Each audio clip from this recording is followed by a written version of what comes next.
Bismillahirrahmanirrahim. Assalamualaikum warahmatullahi wabarakatuh. Alhamdulillah. Assalatu wassalamu ala rasulillah. Wala hawla wala quwata illa billah. Ashhadu an la ilaha illallah wahdahu la syarikalah.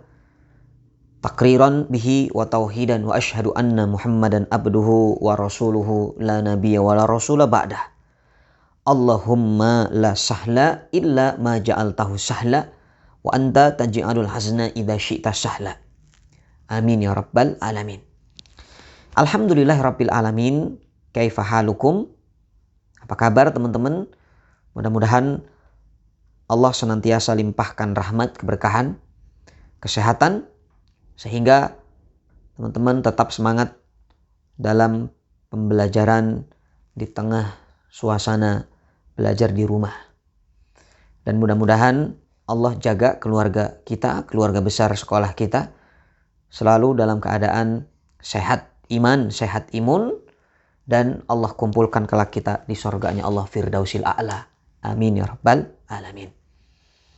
Teman-teman yang berbahagia, Jumat hari ini kita akan melanjutkan pelajaran Sirah Nabawiyah sampai kepada lahirnya Rasul Shallallahu Alaihi Wasallam. Namun rasa-rasanya tidak lengkap kalau kita tidak melihat daripada nasabnya Rasul Shallallahu Alaihi Wasallam. Rasulullah dilahirkan oleh seorang ayah yang bernama Abdullah, seorang ibu yang bernama Aminah. Tapi nasab jauh sebelum itu ada seseorang laki-laki yang bernama Qusay ibn Kilab.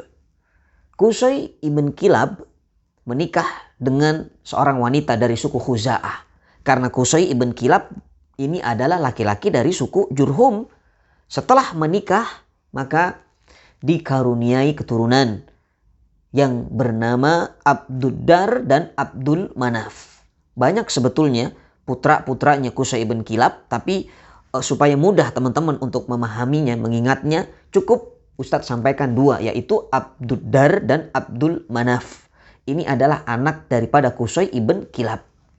Abduddar dan Abdul Manaf ini adik kakak yang sangat kompak. Ya, berkhidmat kepada Baitullah. Dia menjaga Ka'bah. Ketika ada jamaah haji yang datang, ya, tugasnya Abdul Manaf untuk memberikan makanan, konsumsi. Ketika urusan Ka'bah, kiswah, ya pergantian kiswah, kebersihan Ka'bah, ini adalah tugasnya Abduddar. Jadi dua orang adik kakak ini sangat kompak sekali teman-teman. Lalu kemudian Abdul Manaf punya anak namanya Hashim. Dan Hashim punya adik namanya Muttalib. Jadi Hashim dan Muttalib adalah anaknya dari Abdul Manaf. Hashim punya anak yang namanya Syaibah. Hashim punya anak namanya siapa? Syaibah. Dan singkat kisahnya, Hashim wafat. Maka Syaibah hanya tinggal bersama ibundanya.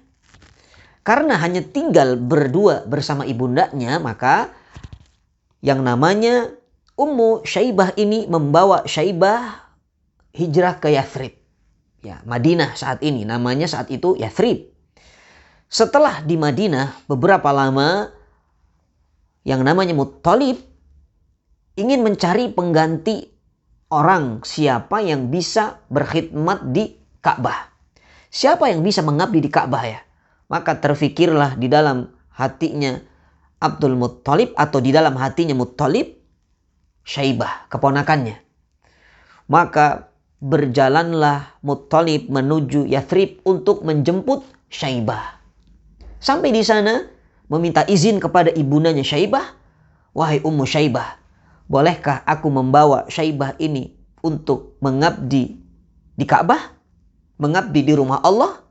Lalu kata Syaibah, "Ya wahai ibunda, aku mau dong untuk berangkat ke Mekah bersama paman ini untuk mengabdi di Baitullah."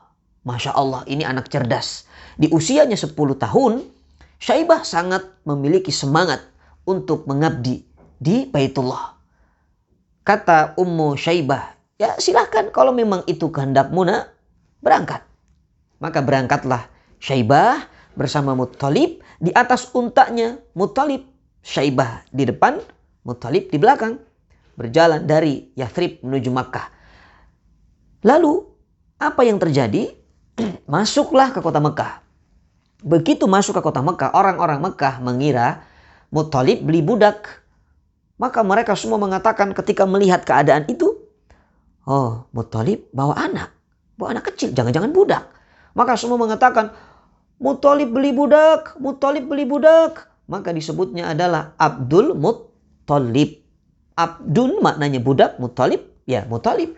Jadi Syaibah saat itu dikira orang-orang Mekah adalah budaknya Muttalib. Makanya disebut Abdul Muttalib. Itulah sejarahnya.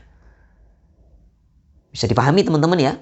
Lalu tumbuhlah besar yang namanya Syaibah di mana? Di Mekah. Mengabdi di Baitullah Ka'bah. Ya, namanya sudah berganti sekarang menjadi Abdul Muttalib karena terkenal dengan nama itu. Lalu Abdul Muttalib ini punya banyak anaknya. Di antara anaknya yang memeluk Islam yaitu Hamzah, kemudian Abbas, ya, dan punya anak juga yang tidak memeluk Islam, yaitu seperti yang kita kenal dengan Abu Lahab, kemudian Abu Thalib, kemudian Abu Jahal. Itu adalah paman-paman Nabi Shallallahu Alaihi Wasallam. Tapi salah satu dari anaknya Abdul Muttalib ternyata ada yang bernama Abdullah. Ada yang bernama Abdullah. Dan saat itu Abdul Muttalib memang pernah bernazar kepada Allah.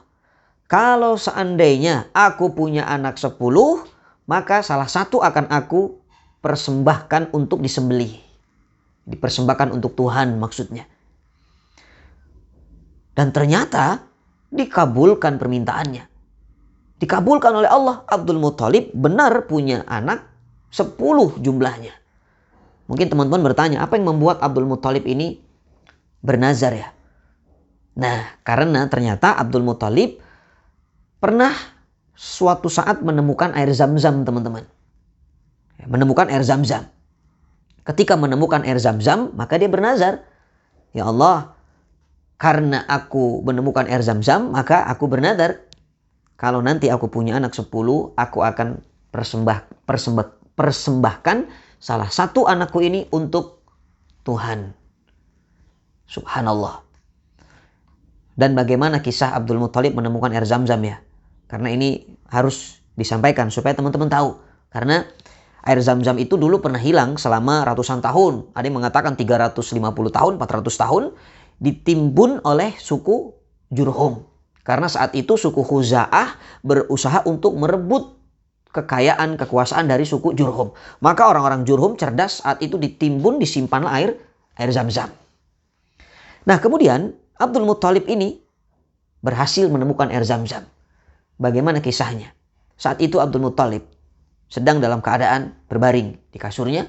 Lalu tiba-tiba dalam keadaan tertidur datang suara mengatakan, ya Abdul Muttalib, akhfiru tibah, akhfiru tibah. Lalu bangun, mahya tibah, apa itu tibah?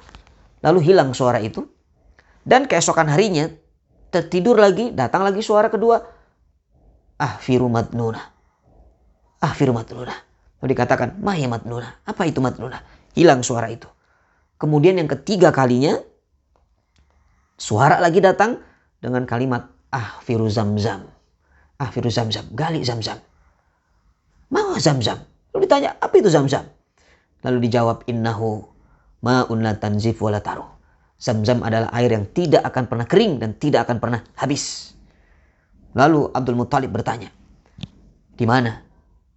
Di mana aku menggali Zam-Zam? Lalu diberikan petunjuk dalam mimpinya itu, dalam tidurnya, baina rafi wad dam, antara usus dan darah. Lalu dikatakan inda qaryatin namlah, antara atau berada di kampung semut.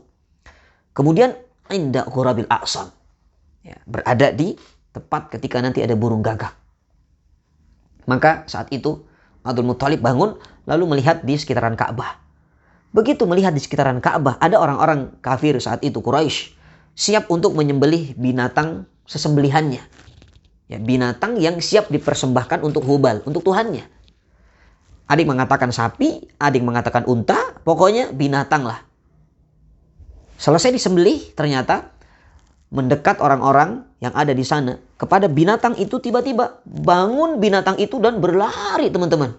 Kebayang nggak? Lagi asik-asik melihat sapi disembelih ataupun unta disembelih, sudah terbaring unta dan sapinya itu. Tiba-tiba bangun, dia berlari. Kaget semuanya. Lalu semua mengejarnya dengan membawa tombak. Begitu sudah dekat kepada binatang yang disembelih tadi, dilemparkan tombaknya tepat mengenai perutnya. Lalu ususnya pun keluar. Begitu melihat keadaan itu, Abdul Muthalib ingat kepada mimpinya. Oh, baina rafi wa dam. Ada usus, ada darah. Wah, ada usus, ada darah. Tapi di mana? Tiba-tiba Abdul Muthalib pun melihat ada kampung atau sekelompok semut seperti kampung semut.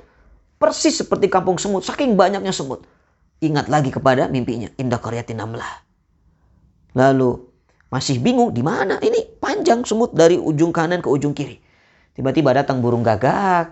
Karena melihat usus tadi, burung gagak itu makan daging biasanya kan. Begitu turun, tepat berada di atas di mana sumur Zam-Zam ditimbun saat itu. Maka Abdul Muthalib semakin yakin ini petunjuk sesuai dengan mimpiku. Maka setelah burung gagak itu pergi, digali, keluarlah air. Itulah Zam-Zam. Maka mulai saat itu ditemukanlah air Zam-Zam oleh Abdul Muthalib. Maka dia bersyukur, dan syukurnya itu diungkapkan dengan cara mempersembahkan salah satu dari putranya untuk disembelih. Tapi orang-orang Mekah saat itu heboh. Ya pas yang lahir saat itu putranya semuanya 10, dan yang disembelih atau dipersembahkan untuk Tuhannya yang bernama Abdullah. Tepat namanya Abdullah. Orang-orang Mekah saat itu memberikan saran kepada Abdul Muthalib. Ya Abdul Muthalib, coba yakin ini mau disembelih anakmu ini yang ganteng ini. Coba tanyakan dulu kepada dukun di Yathrib, di Madinah. Ada seorang dukun, ya mungkin bisa memberikan solusi atas masalah ini. Karena kalau nanti ini kamu sembelih, dan ini diikuti menjadi satu kebiasaan orang-orang setelah kamu, jadi siapapun nanti yang punya anak, yang dicintainya harus disembelih. Ini bahaya. Maka Abdul Muthalib berpikir lagi sehingga membawa yang namanya Abdullah ini ke dukun yang berada di Madinah atau di Yathrib. Sampai di sana ketemu dengan dukun. Ya suka-suka dukun caranya seperti apa. Maka dukun itu mengatakan, setelah Abdul Muthalib menceritakan keadaannya, lalu dukun memberikan solusi. Baik, sekarang gini Abdul Muthalib, sekarang begini. Ini ada 2 kayu misalnya. Ini contoh saja. Kita akan kocok, kita akan diundi. Ya, kalau seandainya yang keluar Abdullah, maka kita persembahkan 10 ekor unta. Jadi kalau namanya Abdullah yang keluar, diganti dengan 10 ekor unta.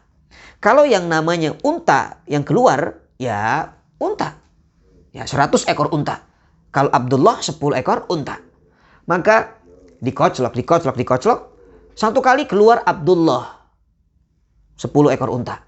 Dikoclok lagi 2 kali, Abdullah lagi keluar 20 ekor unta. Dikoclok lagi, Abdullah keluar lagi, tambah 10 lagi, jadi 30 ekor unta. Terus sampai akhirnya 10 kali dikoclok keluar namanya Abdullah. Maka harus membayar 100 ekor unta. Disembelih 100 ekor unta. Tapi penasaran Abdul Muthalib. Coba sekali lagi. Begitu dikoclok lagi, keluar yang namanya unta. Ya, ujung-ujungnya tetap 100 ekor unta. Maka Abdul Muthalib menyerahkan 100 ekor unta disembelih dan untuk disedekahkan kepada penduduk Mekah saat itu.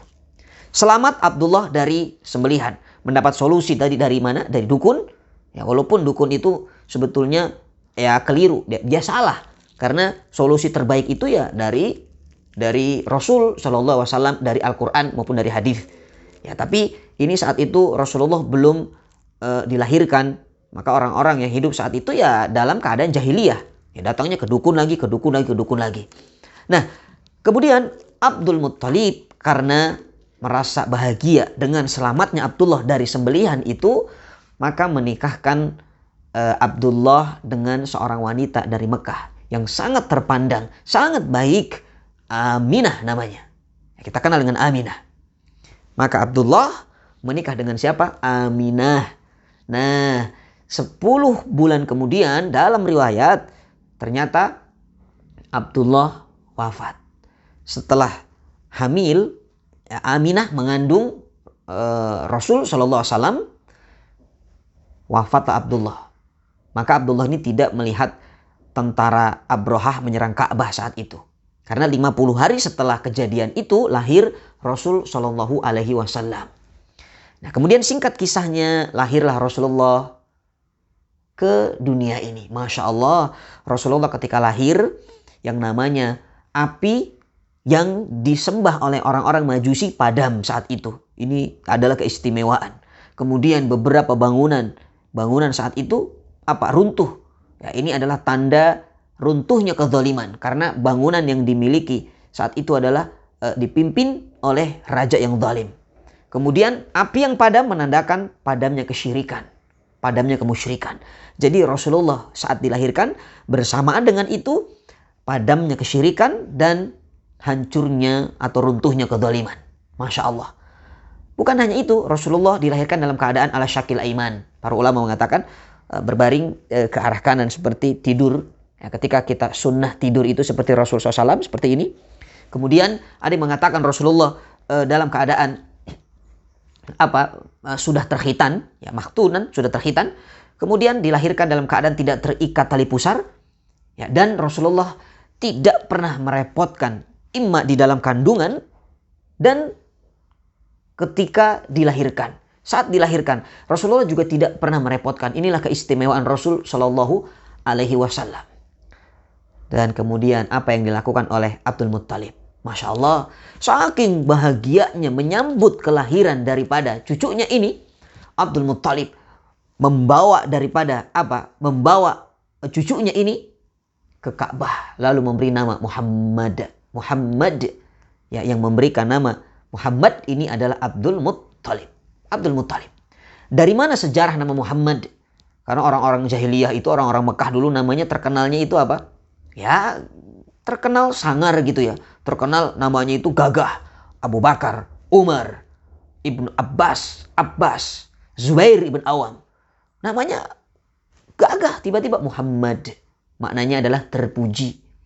Ternyata sejarahnya nama Muhammad itu keluar dari lisan Abdul Muttalib karena saat itu Abdul Muttalib pernah melakukan perjalanan, teman-teman, bersama ketiga sahabatnya, yaitu Luhaihah ibn Hallaj, kemudian Sulaiman ibn Mujashi, dan Hamran ibn Rabi'ah. Ya, bersama ketiga temannya ini Abdul Muttalib melakukan perjalanan ke Syam. Setelah sampai di Syam, jumpa dengan seorang pendeta. Lalu ditanya oleh pendeta ini, "Wahai fulan, kalian itu rombongan dari mana?" Lalu dijawab, "Kita ini dari bangsa Arab." Kaget pendeta itu. "Hah, bangsa Arab? Bangsa Arab, fulan." Lihat ya, kata pendeta ini, sebentar lagi akan lahir Nabi akhir zaman dari bangsa kalian, dari bangsa Arab. Namanya Muhammad, atau dalam riwayat Ahmad.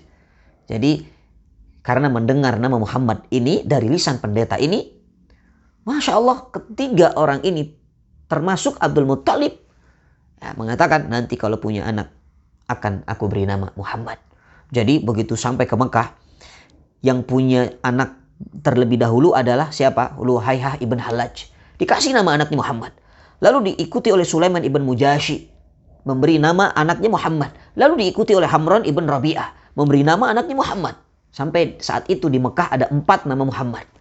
Tapi yang namanya Abdul Muttalib, ya, lahir dari anak ini bukan anaknya tapi cucunya. Maka diberikan nama Muhammad. Karena berdasarkan dari perkataan pendeta tadi. Sambil Abdul Muttalib ini dengan bahagianya menuju Ka'bahnya lalu mengatakan, "Ya Rab, ya Rab, wallahi, demi Allah, innahu ibni lahu sya'an." Anak ini punya kelebihan dan keistimewaan. Sammaituhu Muhammada wa sammaituhu Muhammada. dan aku berikan nama anak ini Muhammad. Jadi sunnah bagi kita kalau punya adik, nanti teman-teman punya adik yang kasih nama itu kakeknya, itu sunnah. Ya, itu sunnah, silahkan teman-teman. Nah kemudian lahir Rasul Shallallahu Alaihi Wasallam. Setelah diberi nama, maka selanjutnya disusukan kepada Halimatus Sa'diyah dari kabilah Bani Sa'diyah. Ya, Halimatus Sa'diyah dari kabilah Bani Sa'diyah. Pertanyaannya, kenapa sih orang-orang Arab saat itu ketika punya anak, anaknya itu langsung disusukkan di kampung Bani Sa'diyah? Kenapa coba? Ya, kenapa tidak disusukan sendiri? Karena ternyata, Masya Allah, kampung Bani Sa'diyah ini sangat luar biasa. Kampung Bani Sa'diyah memiliki keistimewaan yang tidak dimiliki oleh kampung-kampung yang lain saat itu. Apa keistimewaan daripada kampung Sa'diyah? Dan kenapa Rasul SAW sampai kepada Halimatus Sa'diyah yang justru saat itu menjadi orang yang dikatakan yang paling miskin di antara orang-orang yang ada di Bani Sa'diyah? Jawabannya, insya Allah kita akan melanjutkan pada pertemuan sirah yang akan datang. Mudah-mudahan hari ini ada manfaatnya. Jazakumullah khair ala husni istima'ikum, teman-teman. Semoga Allah membalas kebaikan teman-teman yang sudah menyaksikan tayangan ini dan berkomentar yang baik. Kemudian menyampaikan kisah-kisah ini, ilmu ini kepada orang-orang lain sehingga terus mengalir pahala jariyah. Ya, pahala kebaikan. Kita tutup dengan kafaratul majlis. Subhanakallahumma wa bihamdika nashhadu an la ilaha illa anta nastaghfiruka wa natubu ilaik. Syukran lakum. Assalamualaikum warahmatullahi wabarakatuh.